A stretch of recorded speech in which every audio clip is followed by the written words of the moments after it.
엘리? 뉴욕은 원래? 독해. 안녕하세요. 건축하는 독해입니다. 안녕하세요. 원래입니다. 안녕하세요, 엘리입니다. 안녕하세요, 니 잡니다. 아니잖아요.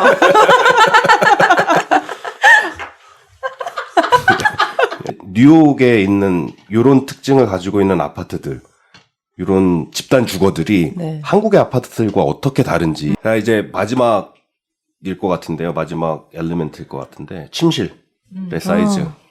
뭐 아까 작가가 잠깐 얘기했지만 한국에서는 모델하우스 같은 데 가면은 이렇게 점선으로 그려놔가지고 이렇게 확장 전 확장 후를 이렇게 보여주잖아요. 근데 여기는 아까 처음에 얘기했던 에머리 로스라는 이 양반이 이 침실은 기본적으로 사이즈가 이래야 된다라는 거를 처음으로 얘기를 한 사람이에요. 그래서 그거를 자기 건물에 직접적으로 적용을 했고, 그걸 기준으로 해가지고 리빙룸, 침실 정해지고, 그렇게 되면 한 베이가 나오고, 그래서 기둥 받고 이런 식으로. 그러니까는 한국에서는 그게 주차장의 사이즈가 기준이 되지만 여기서는 마스터하고 리빙룸 요거를 딱 두 개를 붙였을 때의 스팬, 그게 이제 컬럼의 그리드가 되거든요. 근데 이게 되게 재밌는 게 시간이 지나면서 오히려 어떻게 보면은 침실의 예전에 이 양반이 얘기했던 침실의 사이즈보다 작아질 수 있는 기회가 생겼어요. 왜냐면은 기본적으로 맨하탄에 있는 아파트들은 마스터라고 그래도 킹베드를 기준으로 하는 아파트면은 굉장히 고급 아파트예요. 일단 기본적으로 시작하는 게 퀸에서 시작하거든요. 퀸에서 시작하고 그다음에 워킹 클로젯이 있으면 좋지만 그게 안 되면은 그냥 한쪽 벽에 클로젯 있는 거.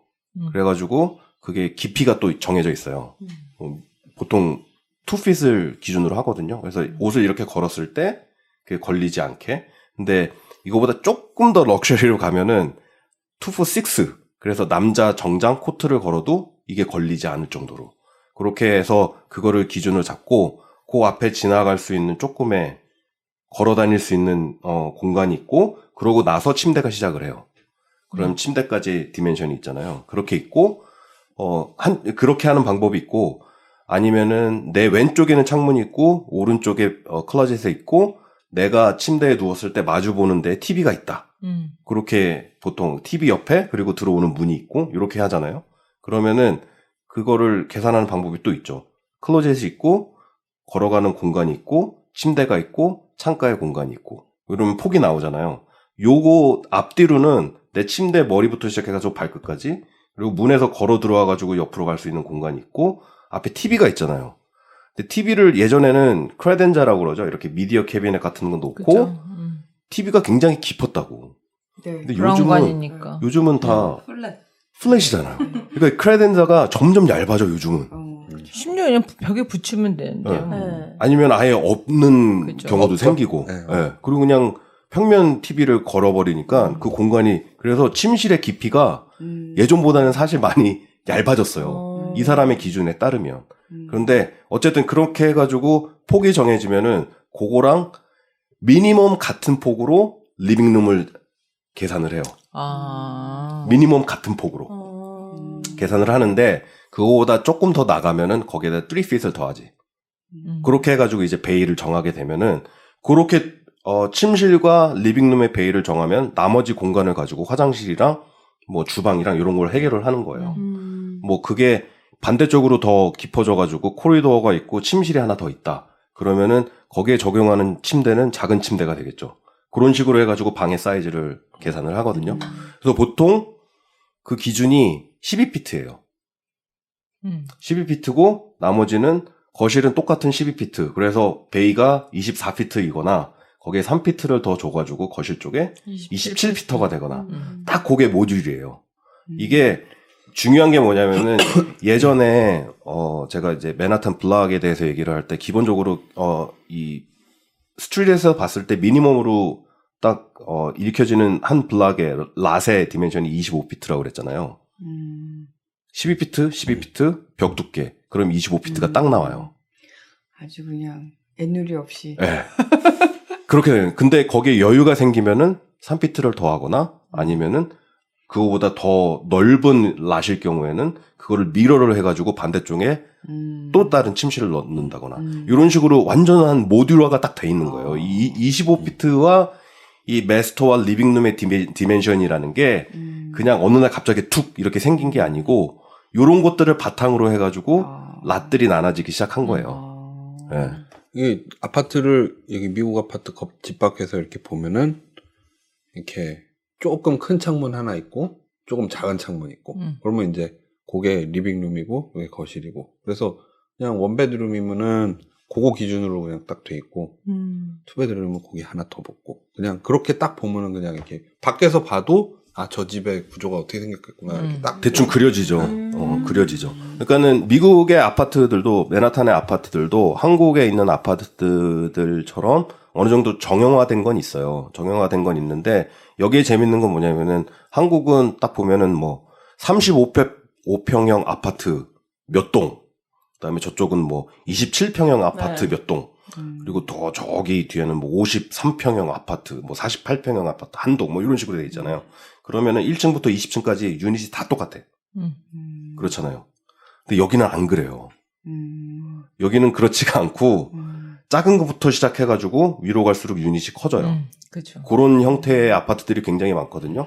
그래서 펜트하우스. 네, 그래서 맞아요. 펜트하우스도 있는 거고, 어. 뭐 밑에는 뭐, 그 관리인 슈퍼 같은 사람들이 사는 스튜디오 같은 것부터 시작해가지고, 이렇게 또 거리 스트리트하고의 접근성이 가까우니까 거기에 시니어 분들 계시는 스튜디오랄지, 이런 식으로 시작해가지고 위로 갈수록 유닛이 커지죠. 그러니까 이 유닛이 똑같은 방식으로 스택이 안 되다 보니까 이거는 실제로 내가 들어가서 보거나 아니면 도면을 보기 전에는 저 아파트에 저 층에 있는 유닛이 몇 베드룸짜리인지를 가늠하기가 되게 힘들어요. 그러니까 요거는 가늠이 가능하죠. 아, 저기는 베드룸이 있겠구나. 저기는 리빙룸이겠구나. 요거는 가늠이 되는데 이거를 몇 베이를 쓰는지는 내가 들어가기 그치, 전까지는 가늠이 좀 어려워요. 미국에 있는 아파트, 그러니까 맨하탄에 있는 아파트. 한국은 그 아파트 평수에 따라서 뭐 약간 차별하잖아요. 애들도 뭐 학교에서 뭐 막 차별당하고. 아짜리 미국처럼 위로 올라갈수록 아니 근데 요즘은 조금 한국도 섞기는 하는데 섞는 방식이 이제 한국의 아파트 평면은 이렇게 이거 판상형 말고 타워형의 경우에는 이렇게 다리 두 개가 이렇게 밑으로 이렇게 나와 있어요. 위에 이렇게 네모가 있고 밑에 다리 두 개가 있어요. 그러면 한 놈 27평형, 한쪽은 35평형. 그리고 위로 올라가면은 두 개를 합쳐서 50몇 평형, 60평형 이렇게 돼요. 그러니까 이렇게 그게 되기는 되는 거지. 섞이긴 섞이는 거지. 근데 이렇게 딱 보면 알긴 아는 거죠.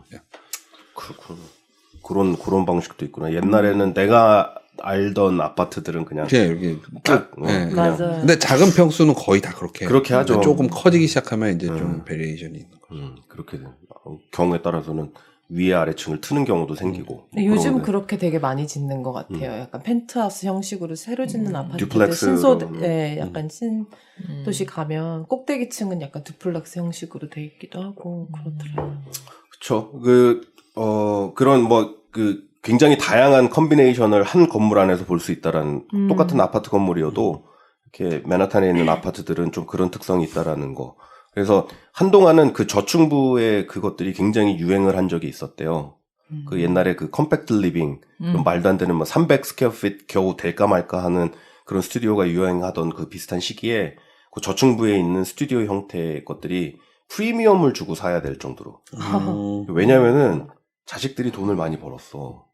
그래서 자기 위층에 사는 거예요. 3베드룸짜리. 근데 부모님이랑 같이 살고 싶은데 같이 살기는 싫어한대. 그러면은 저층부에 그런 스튜디오를 내가 해드리는 거야. 그러면은 내 부모님, 아버님, 어머님은 아래층에 스튜디오에 사시는 거고 나는 위층에 사는 거고. 그런 형태로 하는 그 어퍼이스트에 가면은 그런 아파트들 굉장히 많아요. 그러니까 이게 찾아보면은 되게 말도 안 될 것 같은 그런 아파트들이 한국에서는 그러기가 쉽지가 않잖아요. 한국은 이제 위에 층 올라가면 평면이 커지잖아요. 그러면은 이제 3세대 평면 뭐 이렇게 말을 해요. 3세대. 네, 그러니까 자식이 있고 이런 저기랑 부모님이랑 그래서 현관에서 갈려져요. 그래갖고 리빙룸이 2개로 변해요. 그런 식으로. 네, 그래서 이제 아예 세대가 분리돼서 살면서 그냥 그렇게 되게. 근데 솔직히 말하면 내가 봤을 땐 게으른 거죠. 이렇게 아파트 밑에서부터 2개가 올라온 거를 그냥 연결해 놓은 거야. 그런 거지. 네, 그런 다음에 3세대 평면이라고 팔아요. 네, 그런 게 좀. 근데 그런 게 어떻게 보면은, 모르겠어요. 여기서는 진짜 아파트 한다고 그러면은, 콘도미니엄 한다고 그러면은, 수고한다. 그러거든. 왜냐면은 이 디맨드에 따라서 이 컨비네이션이 수시로 변해요, 막. 뭐 처음에 시작할 때는 우리는 뭐 이렇게 할 거야 그러다가 마켓의 트렌드가 바뀌면은 그게 또 이제 컨비네이션이 바뀌기도 하고 그러면은 이게 뭐 코디네이션 하고 이러는 것들이 웬만한 한국에서는 챌린지 다른 것 때문에 골치 아픈 게 뭐냐면 여기서는 안에서 내부에서 지지고 볶는 게 이렇게 생기잖아요. 근데 랏 자체나 건물의 외관이 크게 변하지는 그렇진 않잖아요. 않지. 근데 한국은 법규가 너무 촘촘하게 돼 있어서 이 평면에서 창 하나를 바꾸면 동 전체가 바뀌는 경우도 있어요. 왜냐면 건물하고 건물이 이렇게 둘이 서 있으면 여기에 창문이 있잖아요. 그러면 여기에서부터 이 동딱지라고 그러는데 이걸 놓고 여기서부터 거리를 재요. 거리 재잖아. 근데 그 거리의 기준이 창이 있는 뚫린 데서부터 재요. 예를 들어서 얘가 여기 창인데 이걸 이렇게 돌리잖아요. 이쪽으로 가잖아요. 그럼 얘가 더 가까이 갈 수 있어요. 그렇지. 근데 이게 있으면 그러니까 이 안에서 창문을 어디에 놓느냐가 이 거리가 달라지잖아요. 2개면은 그런데 이게 10개가 되면 동네. 그렇지. 이거 하나 바뀌는 거에 따라서 이게 다 바뀌어요. 그러니까 그 디자인 팀이 이제 이쪽에서 하나 바꾸면 야 이 개 뭐 이러면서 밤새 다 뜯어 고치고 그러다 회의 한 번 하고 와서 평면 하나 여기가 바뀌면 이게 또 다 움직이고 그래서 그것 때문에 힘들어요. 그러니까 항상 대단위 단지를 통짜로 이 건물을 위치를 바꿔가면서 설계를 해서 그게 조금 그렇지. 네. 그게 진짜 힘들겠다. 그게 네. 또 수도 없는 컨비네이션이 나올 거 아니에요. 그게 힘들겠네. 이게 이런 얘기를 하다가 어떻게 보면은 이 모든 우리나라의 뭐라 그래야 되나 이 설계 잘하고 막 어떤 프로덕션 만들어내고 이러는 것들이 이 아파트 프로젝트를 통해서 굉장히 젊은 사람들이 많이 훈련이 돼 있는 것 같아요. 좀. 그 어떤 프로덕션 만들어내고 막 이렇게 막 뭐라 그러지? 그 납품기간 맞춘 납품기간이는 납품기한이라 그러잖아. 맞아.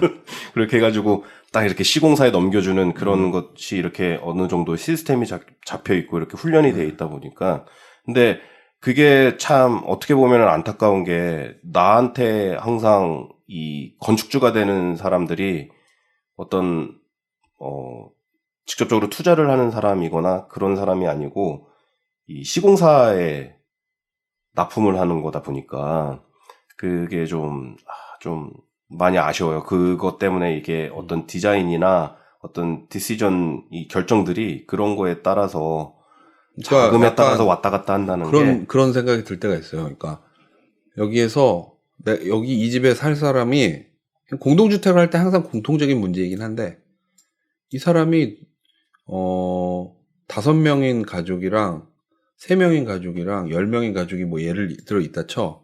그러면은 다 다르게 해야 되잖아요.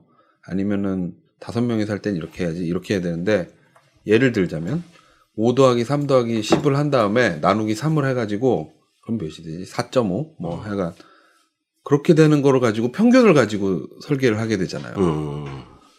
그러면 그치. 누구에게도 안 맞는 집이 되잖아요. 쉽게 말하면. 그러니까 뭐 꼭 그 숫자가 중요한 게 아니라 평균을 맞추고 가장 잘 팔리는 평면을 만들어내야 되다 보면 가장 잘 팔리는 평면은 어쩌다 보면은 누구에게도 안 맞는 건데 그거를 막 그게 이제 막 추구하게 돼서 그런 거 그리고 그러니까 그 내가 직접 살 사람을 위해서 디자인을 하는 게 아니라 그치. 그 시공사가 이게 잘 팔려라고 하는 거를 하다 보면은 그런 거를 마주할 때가 되게 많았었던 것 같아요. 여기도 마찬가지인 것 같아요. 그런 마켓에 의해서 디자인이 결정이 되고 그러기는 하지만 그래도 나랑 다이다이 뜨는 사람은 클라이언트거든. 근데 여기는 그런 구조가 안 돼 있으니까 그런 게 참 아쉽고 한국은 그러다 보니까는 이 커뮤니케이션의 토픽이나 스킬이 굉장히 차이가 많이 나는 것 같아요. 그러니까는 여기서는 어떤 디자인 결정이나 뭐 디자인의 방향 그리고 이 사람이 가지고 있는 돈 이런 것들과 정말 다이나믹하게 서로 계속 끊임없는 대화를 통해서 어떤 마지막 결정을 내리고 솔루션을 만들어내는 반면 한국에서는 그런 과정을 거치지가 않고 그냥 이렇게 내려오는 거기에 맞춰서 그냥 하는 그런 구조이다 보니까 이 설계 쪽에서 디자인 쪽에서 일하는 사람들이 실제로 클라이언트를 만나서 어떤 주제를 가지고 어떤 얘기를 해야 되는지에 대한 이 솔루션을 만들어내는 방법에 대한 훈련이 조금 미약한 것 같고 그러다 보니까는 그 결정권에 있는 사람들 있잖아요. 그게 아파트 회사일 수도 있고 어떤 시공사가 될 수도 있고 그런데 여기에서 실제로 디자인의 디렉션을 주고 이 사람 디자인 팀을 이끌어야 되는 어떤 큰 비전을 줘야 되는 사람들이 되게 뭉뚱그려져 있는 비전을 자꾸 던져주는 것 같아요. 그러니까 확실한 이런 게 아니고 뭐 예를 들어 이런 거예요. 얼마 전에 우리 스튜디오에서 한국 프로젝트를 하는 미국 친구가 있는데 한국 프로젝트. 예, 우리 스튜디오에서 한국 프로젝트도 해요. 근데 거기에서 너무 어려움을 많이 겪더라고. 그러니까는 클라이언트가 무슨 프로젝트를 하는 어떤 디벨로퍼가 뭐가 됐든 간에 이거를 하는데 설계팀에 무엇을 원해야 되는지 어떤 메시지를 줘야 되는지가 굉장히 미숙한 거예요. 최종 결정자인데. 왜냐면은 한국에서는 그렇게 안 해도 되거든. 그럴 이유도 없고. 그래서 이 디자인하는 팀의 리더는 그게 궁금하니까 계속 물어보는 거예요. 뭘 원하니? 이렇게 했으면 좋겠니? 저렇게 했으면 좋겠니? 이렇게 하는데 되게 막 뜬금없는 그런 코멘트 있잖아요. 네, 막 상상이 가. 네, 나는 말이야 아름다운 건물을 원해. 그러면은 나무가 이렇게 쫙 들어간 느낌. 그런 느낌 같은 느낌 알잖아. 막 그래서 청정한 그래? 느낌. 그러면 네가 생각하는 뷰티풀한 건물은 뭔데? 이렇게 얘기하면은 막 또 딴 얘기하는 거. 그게 내가 이렇게 얘기했는데 그래도 못 알아들어? 막 이러면서 화내고. 그걸 중간에서 이제 그 코디네이터하는 한국 분이 잘 하셔야 되죠. 그래야겠죠. 그러니까 네. 그거를 되게 잘 하시는 것 같아요. 우리 사무실에 있는 분은 그 중간에서 그걸 하는 거를 적당히 필터링을 해서 이 사람들이 원하는 게 뭔지 알고 얘네가 하는 질문이 뭔지를 알고 요거를 중간에서 잘 해주시는 것 같은데 그 디자인 팀에 있다가 직접적으로 그럴 기회가 있어서 클라이언트한테 얘기를 하면은 그런 거를 자기가 막 간지러워 죽겠는데 이 간지러운 데를 안 긁어주니까 미치는 거지 뭐. 그래서 그런 어떤 이 건축 문화의 차이점 이런 게 결국에는 주거 문화의 차이로도 이렇게 표현이 되고 그런 아파트 얘기는 진짜 할 거 많을 것 같아요. 아파트도 앞으로도 많죠. 왜냐면 일단 구조도 좀 다르고 구조도 다르고 맨하탄의 아파트하고 또 좀 다른 게 이쪽 미국 전체는 사실 나무로도 많이 짓잖아요. 네, 맞아요. 그래서 그 이상 안 올라가는 5층 이상 안 올라가는 것도 많고 그리고 주차에 대한 개념도 다르고 그리고 아파트를 대하는 자세도 사실 다르잖아요. 그래서 얘기를 앞으로도 또 하면은 좋을 것 같아요. 그럽시다. 뭐 기회를 또 만들어서 아파트에 대해서. 그래서 일단은 뭐 요번 두 에피소드는 뉴욕에 있는 아파트들과 한국에 있는 아파트들이 어떻게 다른지 네. 한국에 계시는 분들은 이제 그냥 내가 사는 아파트니까 그냥 너무 익숙해져 있으시겠지만 여기에서 우리가 겪어본 미국의 아파트들은 좀 이런 차이가 있었다라는 걸 좀 알려드리고 비교해보는 그런 에피소드였습니다. 의견 주시고요. 제가 요즘 그 소재 고갈 때문에 제가 미천이 다 드러났어요. 그러니까는 뭐 궁금하신 점, 건축과 관련된 거, 아니면 도시와 관련된 거 이런 거 좀 이렇게 해주시면은 저희가 또 에피소드를 준비해 볼게요. 요즘 뉴욕시에 밀려가지고 좀 뜸해가지고 좀 힘들었습니다. 제가 준비하느라고. 그러니까 여러분들의 의견 많이 남겨주시고요. 저는 지금까지 건축가는 토끼였습니다. 원래였습니다. 엘리였고요. 니자였습니다. 작고였습니다. 네, 감사합니다.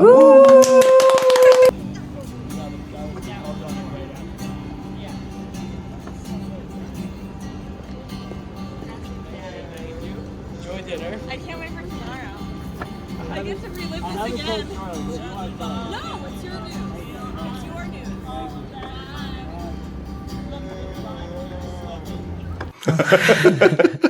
네, 엘리 원독의 그 SNS 항상 열려 있습니다. 인스타그램은 enwd_official이고요. 페이스북은 enwd.official 그리고 gmail은 info.enwd@gmail.com입니다. 더불어 유튜브도 와가지고 한번 보셔요. 저희가 네. 말도 안 돼, 미국은 정말. 뉴욕은. 아니, 말도 안 돼까지만 얘기했는데. 바보. 아니, 뭔 얘기인지도 모르고 말도 안 돼까지 했는데 그렇게 터져버리시다니. 언니 잠깐 너무 짜증나. 일부러 하신 거 아니에요? 잠깨라고.